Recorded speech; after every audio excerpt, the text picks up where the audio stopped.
7월 22일 수요일 새벽기도에 하나님 앞에 드리겠습니다. 찬송가 94장입니다.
(9장) 1절에서부터 7절까지의 말씀.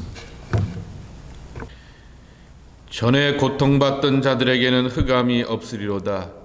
옛적에는 여호와께서 스불론 땅과 납달리 땅이 멸시를 당하게 하셨더니 후에는 해변길과 요단 저편 이방의 갈릴리를 영화롭게 하셨느니라.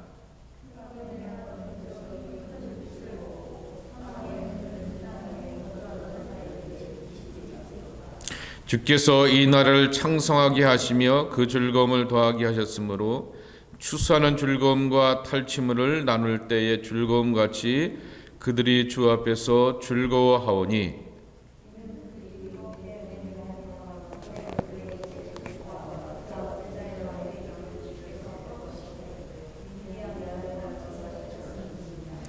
어지러이 싸우는 군인들의 신과 피 묻은 겉옷이 불의 섬같이 살라지리니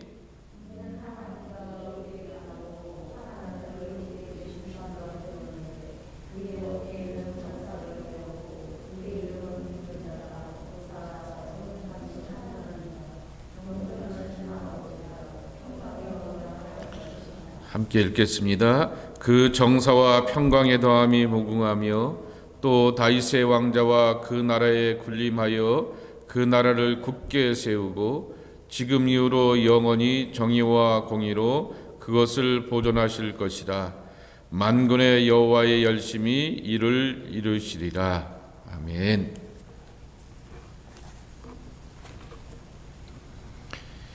7장서부터 계속해서 지금까지 나오는 이야기는 뭐냐라고 하면은 동족이었던 북이스라엘과 아람 나라가 연합군으로서 남유다를 침공하게 됩니다. 이때 두려워 떨게 되었던 아하스와 남유다 백성들은 친 아수르 정책을 계속해서 이어가면서 그 아수르의 힘과 군대의 능력을 가지고서 평화와 안전을 도모하려고 합니다. 그때 이사야는 3명의 아이를 계속해서 소개하면서 그 각각의 아이들의 이름을 붙여줍니다. 첫째는 이사야의 아들을 불러주면 태어나게 하고 그 아들의 이름을 통하여서 거기다가 줄을 대고 길을 대는 게 희망이 있는 것이 아니라 하나님께 돌아오고 하나님께 줄을 대는 것이 희망이 있다라는 얘기를 하게 됩니다. 그리고는 또 아이, 처녀가 잉타하여 아들을 낳는 그 아이를 소개하게 됩니다. 남자 없이 처녀가 애를 낳는다. 이건 도저히 상상할 수 없는 것인데 하나님께서 하나님의 식과 하나님의 방법으로 하나님의 세계를 이뤄가시겠다라고 하는 그 뜻이 처녀가 잉타하여 아들을 낳는다라고 하는 그러한 뜻인 것입니다. 이러한 하나님의 세계 속에서 오게 되는 그 아이는 임마누엘의 이름을 갖는다라고 말하면서 새로운 평강과 기쁨이 하나님의 방식으로 이루어지는 것이지 사람의 방식을 따라서 창과 권력을 쫓아가는 그 방식에 있음이 아니다라는 말씀을 하여주고 있습니다. 그리고 어제는 소개해드렸던 것처럼 이름도 참 어렵습니다. 마헬살라 하스바스라고 하는 긴 이름을 통하여서 석판의 사람, 석판의 아들이라고 이름을 붙여주며 하나님께서 작정하시고 정하시게 되면은 돌판에 새겨지는 글과 같이 변함없는 그러한 약속과 진리로 우리와 함께 할 것이다 라는 그 이야기를 해주고 있는 것입니다. 근데 오늘 또 다른 아이를 또 소개하여 주고 있습니다. 이 아이를 향하여서 오게 되는 기쁨의 소식이 누구에게 전해지느냐라고 하면은 9장 1절에 보게 되면은 여호와께서 스불론 땅과 납달리 땅이 멸시를 당하게 하셨더니 입니다.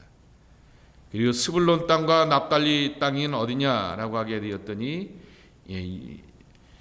요단 저쪽 요단 서쪽에 있는 갈릴리 지역이다라고 이렇게 말하게 됩니다.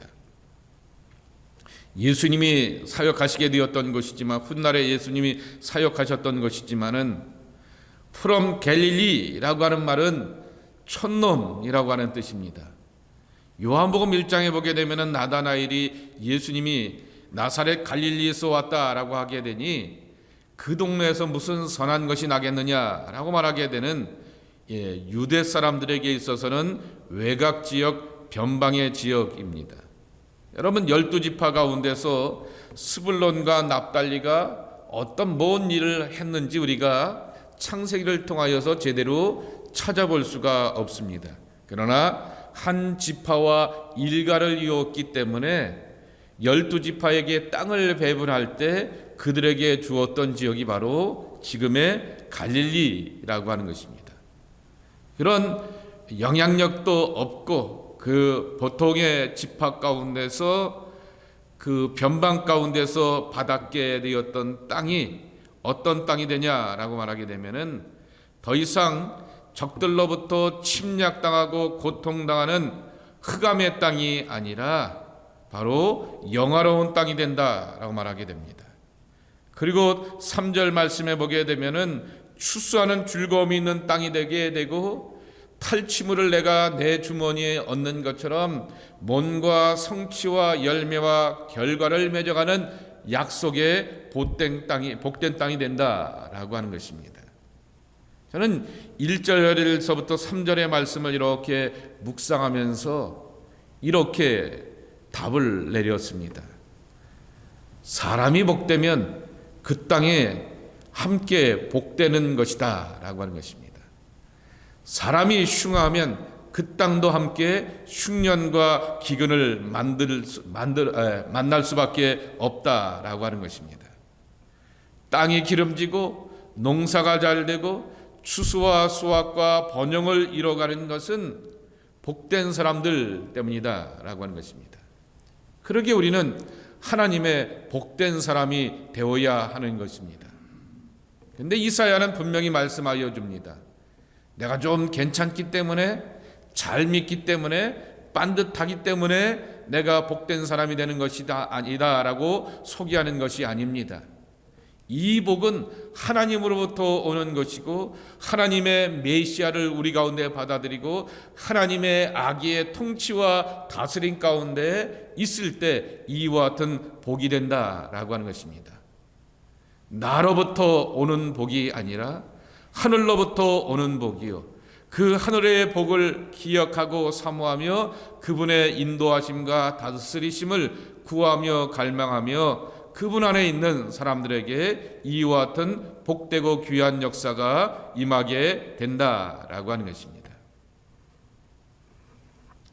두 번째로는 이 약속의 말씀이 저희들은 그냥 한글 하셨느니라 라고 이렇게 하셨음이다 라고 이렇게 한국말로는 이렇게 표현되어 있는데요. 어제 자료집을 보게 되니까 히브리어 원문에 보게 되면은 완료형이라고 하는 것입니다. 완료형이라고 하는 얘기는 이미 되고 성취되었다라고 하는 것입니다. 아주 묘한 뉘앙스인 것이죠. 한 아기가 와서라고 말씀하면서 하나님의 통치자가 오시고 하나님의 메시아가 올 것이다 라고 하는 것은 약속형이고 미래형일 수밖에 없습니다. 그런데 그 아기가 와서 이뤄가는 것은 바로 완료 성취라고 하는 그러한 말씀인 것입니다. 이것이 바로 메시아를 꿈꾸는 자들이 가져야 될 마음가짐, 마음 자세라고 하는 것입니다. 나는 아직 완벽하게 구원받지 못한, 여전히 온전하지 못하고 여전히 죄 가운데 있고 여전히 이 아침에 예비하고 기도하고 내려가면서도 차 안에서 집 안에서 일상의 많은 사람들과의 만남 가운데서 판단하고 정죄하며 하나님의 말씀에 어긋나는 죄의 사람입니다. 그럼에도 불구하고 내 안에 이뤄가시는 하나님의 구원은 완벽한 구원이다 라고 하는 그러한 고백을 갖고 살아가게 됩니다. 이것이 바로 하나님의 백성들이 가져야 될 꿈꾸는 자들의 모습이라고 하는 것입니다. 우리는 여전히 부족하지만은 하나님의 메시아가 내 안에서 다스리고 통치하시면서 하나님의 구원을 철저하게 이뤄가실 것이다 라고 하는 것입니다. 그러나 우리는 그것에 대하여서 내가 스스로 거부하고 내가 스스로 반항하고 하나님의 뜻에 대하여서 불순종하게 되는 것입니다. 그것을 우리는 자유의지라 말하기도 하고, 이렇게 자유의지를 주신 하나님을 향하여서 인격적인 하나님이다라고 하는 그러한 고백도 함께 하고 있는 것입니다. 예언의 성취가 이루어질 것이다 라고 하는 것은 완료이지만은 예언은 미래의 모습이라고 하는 것입니다. 이것을 우리 자신에게 나라고 하는 존재에다가 한번 적용해 보자라고 하는 것입니다. 저와 여러분은 누구요? 하나님의 예언의 대상이라고 하는 것이죠. 어떤 예언의 대상이라고요? 멸망하고 저주하고 심판받는 사람들이 아니라 우리의 모습은 이방의 갈릴리와 같이, 아니 변방의 갈릴리와 같이 아수르의 공격을 받듯이 사탄의 공격을 받기도 하고 많은 시련과 연단을 경험하면서 때로는 흑암의 백성이 되기도 하지만은, 그러나 하나님의 구원이 임하게 되고 빛의 자녀가 되고 수확과 탈취물을 얻고 거둬가게 되는 영광의 삶으로 나가는 복된 하나님의 사람들이 된다라고 하는 것입니다. 이것이 바로 예언의 대상으로서 저의 이름이고 여러분의 이름이라고 하는 것입니다. 그런데 이 예언의 대상은 예언으로 끝났느냐? 아니라고 하는 것입니다. 9장 2절의 말씀, 흑암에 행하던 백성이 큰 빛을 보고 사망의 그늘진 땅에 거두하던 자에게 빛이 비치리로다 라고 말하게 됩니다. 이 9장 2절의 말씀은 어디에 인용되고 있냐고 하면은 누가복음에도 요한의 아버지 사가랴가 아기 예수가 이 땅에 오신 것을 보고 그렇게 선포하면서 인용하고 있는 것을 볼 수가 있습니다. 제가 한번 찾아볼까요? 누가복음 1장인데요. 1장 32절, 33절의 말씀을 찾아 읽도록 하겠습니다. 그가 큰 자가 되고 지극히 높으시니 아들이라 일컬을 것이요 주 하나님께서 그 조상 다윗의 왕위를 그에게 주시리니 영원히 야곱의 집을 왕으로 다스릴 것이며 그 나라가 무궁하리라. 이렇게 말씀하여 주시면서 하나님의 구원의 새로운 일들을 이뤄갈 것을 성취할 것을 말씀하여 주고 있는 것입니다. 이와 같은 하나님의 희망 그리고 구원의 약속이 성취되는 것을 구약에 보게 되면은 그대로 인용하고 있는 것을 알 수가 있는 것입니다. 그런데 오늘 이뤄가시는 그분의 이름, 이거 빼놓고 나가면은 안 되겠죠. 9장 6절과 7절의 말씀입니다. 6절에 보게 되면은 이 아이의 이름을 네 가지로 소개하여 주고 있습니다. 그의 이름은 기묘자라, 모사라라고 이렇게 표현하고 있는데 영어 성경에 보게 되면은 The Wonderful Counselor라고 하면서 기묘자 모사를 함께 붙여 쓰고 있는 것을 보게 됩니다.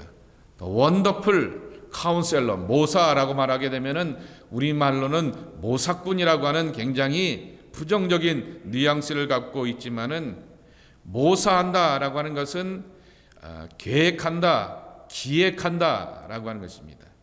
계획하고 기획한 것을 내게 영어 표현을 한다면은 카운셀러가 되어서 갈려두고 들려주면서 내 마음과 내 생각을 속 시원하게 해주는 것이 바로 카운셀러 아니냐라고 하는 것입니다. 그런데 오묘하고 놀라운 계획을 가지고서 우리의 삶을 기획하시는 분이다라고 표현하고 있습니다.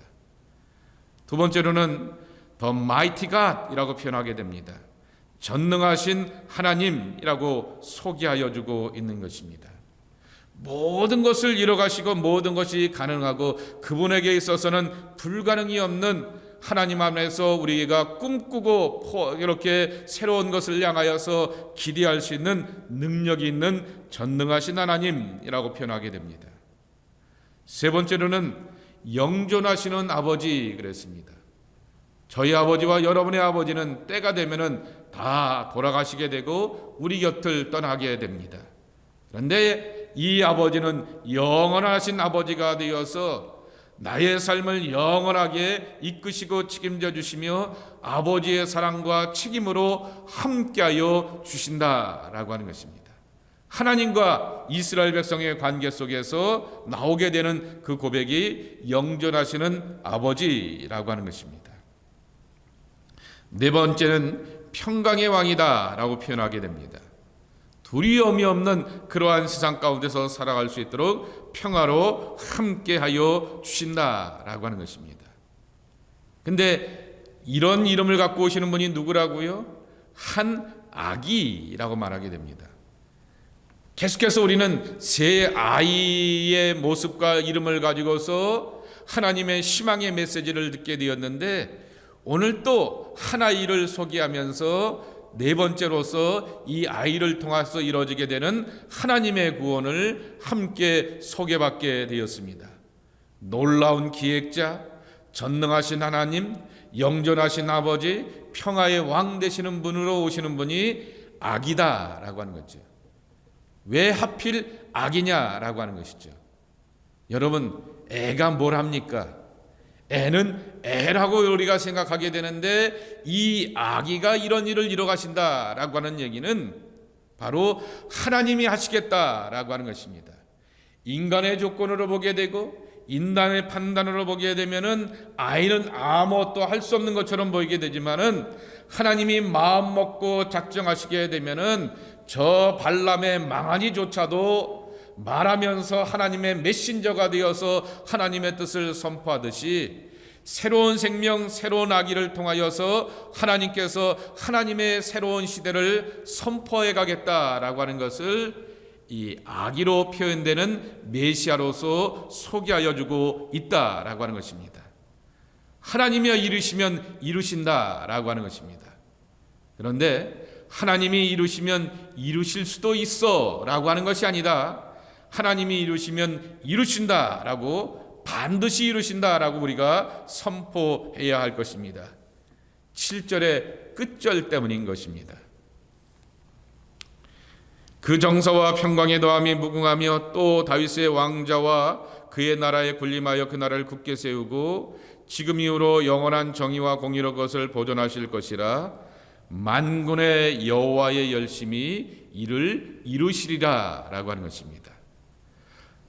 하나님의 열심으로서 애를 가지고서도 얼마든지 이뤄가시는 구원이 이뤄가신다라고 하는 것입니다. 이것을 다시 한번 이렇게 이 아침에 적용했으면 좋겠습니다. 오늘 손들 다 갖고 오시고 여러분의 왼 가슴에다 한번 이렇게 대고 여러분을 축복하겠습니다. 나는 하나님의 열심의 대상이다. 아멘. 나는 하나님의 예언의 대상일 뿐만 아니라 예언한 것은 그럴 수도 있어 라고 하는 것으로 이렇게 흩날리면서 던져지는 말이 아니라, 하나님의 예언의 대상일 뿐만 아니라 하나님께서 예언하신 것들을 꼭 이뤄가시게 되는 하나님의 열심의 대상이라고 하는 것입니다. 그러기에 하나님께서 내 삶을 통하여서 예언하신 것을 이루고 성취할 것이다 라고 하는 믿음의 확신과 고백을 가지고서 살아가야 할 것입니다. 오늘 이 하나님의 예언이 여러분의 삶의 자리 가운데 믿음의 모든 일들 속에서 아름다운 모습으로서, 영광된 모습으로서, 감사와 찬양으로 이루어지는 복된 삶이 되기를 주님의 이름으로 간절히 축원합니다. 기도합니다. 하나님의 열심의 대상, 예언의 성취의 대상인 하나님의 자녀들이 이 아침에도 하나님의 집에 모여서 기도하고 하나님의 은혜를 간구합니다. 아이가 이룰 수 있다라고 말씀하여 주셨듯이 하나님이 마음 먹고 작정하시게 되면 저 발람의 당나귀를 가지고서도 이루시게 되었던 하나님의 구원과 승리가 이루어지듯이 이 아이를 통하여서도 새로운 세상과 새로운 세계 속에서 우리가 희망의 사람으로 살 수 있게 됨을 분명히 믿습니다. 아기로 오시게 되었던 메시아가 내 안에 머물러 계신 것을 나도 고백합니다. 그리고 다시 한번 영접하며 초대하며 내 안에 임마누엘로 함께하기를 구합니다. 하나님의 메시아를 내 안에 머물게 하여 주시옵시고 내 삶을 다스리고 통치하여 주시어서 하나님의 놀랍고 오묘한 일들이 우리 안에 이루어지는 귀한 삶이 되게 도와주시옵소서. 우리는 한 치 앞도 어떠한 기획과 계획을 갖고 있는지 알지 못하지만은 하나님의 뜻으로 계획으로 이끌어 가시는 복된 삶이 우리 안에 허락받는 것을 분명히 믿습니다. 주의 영광과 은혜 안에 살아가는 약속의 귀한 자녀들 되게 하여 주시옵소서. 하나님, 저희들에게 만왕의 왕으로 함께하여 주시어서 다스리고 통치하여 주시옵시며 영원한 아버지가 되어 주시어서 사랑과 평안으로 함께 주시는 은혜의 삶이 우리 안에 가득한 삶 되게 하여 주시옵소서. 세상에서 삶을 살 때, 이 이민자가 되어서 이 땅에 살 때 이방의 갈릴리와 같은 우리의 처지와 형편이지만은 추수의 삶이 되게 도와주시옵시고 수확의 삶이 되게 도와주시옵시고 하나님으로 인하여서 열매와 결실과 뭔가 맺어가는 아름다운 삶이 우리 안에 채워지게 하여 주시옵소서. 하나님, 때로는 물질로 채워지게 도와주시옵시고 때로는 삶의 기회들로 채워지게 도와주시옵시고 또한 우리에게 회복으로 채워지게 도와주시옵시고 무엇보다도 하나님으로 채워지는 복된 하나님의 자녀들의 삶 되게 하여 주시옵소서. 예수님의 이름으로 간절히 축복하며 기도 올리옵나이다. 아멘. 하늘에 계신 우리 아버지시여, 이름이 거룩히 여김을 받으시오며 나라가 임하시오며 뜻이 하늘에 이루어진 것 같이 땅에서도 이루어지이다. 오늘 우리에게 일용할 양식을 주시옵고 우리가 우리에게 죄지은 죄를 사하여 준 것 같이 우리의 죄를 사하여 주시옵고 우리를 시험에 들게 하지 마시옵고 다만 악에서 구하시옵소서. 나라와 권세와 영광이 아버지께 영원히 있사옵나이다. 아멘.